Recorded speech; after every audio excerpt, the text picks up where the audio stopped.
अस्सलाम वालेकुम, क्या हाल चाल है। उम्मीद करती हूँ आप सब ठीक होंगे और मैं भी अल्हम्दुलिल्लाह बिल्कुल ठीक हूँ और आपकी दुआओं से आज की रेसिपी का आगाज़ करते हैं। हम लोग बनाने जा रहे हैं क्रिस्पी फ्राइज़ और वो कैसे बनते हैं मैं आज आपको बताती हूँ। इसमें कौन कौन सी ऐसी चीज़ें हैं जो यूज़ करते हैं और बहुत ज़्यादा क्रिस्पी फ्राइज़ बनते हैं।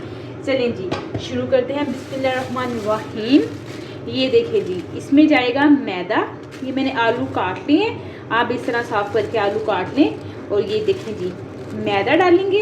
इसके अलावा हम लोग इसमें डालेंगे जी बेसन।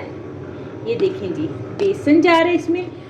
और इसके अलावा आप डालेंगे जी इसमें कॉर्नफ्लोर से बहुत ही ज़्यादा क्रिस्पी।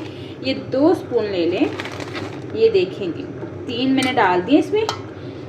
और साथ में जाएगा जी इसमें नमक। ये देखें जी, नमक डाल दिए मैंने। अब इसको मिक्स कर लेंगे और फ्राई करेंगे। देखें जी, इसको मैंने अच्छे से मिक्स कर लिया है। और ये देखिए साथ में मैंने जी पैन में, ये कढ़ाई है, इसमें मैंने ले लिया है जी ऑयल। और इसमें हम लोग डालेंगे अपने फ्राई चिप्स को। ठीक है जी, फ्राइज को ये थोड़ा सा करके डाल दें। ये साथ जुड़े होते हैं, इनको जल्दी से इससे सेपरेट कर लें साथ डालते, ताकि हर पीस जो है वो अलग-अलग हो जाए। ठीक है, ये साथ में इसके साथ इसको अलग-अलग कर लीजिएगा। ये देखें जी, हाँ जी, ये देखें अलग-अलग हो गए हैं।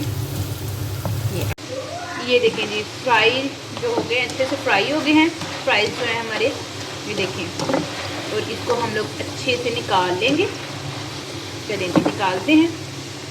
माशाल्लाह ये देखें जी, अच्छे से ये फ्राई हो गए हैं। आप टिश्यू पेपर के बीच में रख के प्लेट में और टिश्यू पेपर में निकालें, ताकि जो ऑयल है वो अच्छे से अब्जॉर्ब कर ले।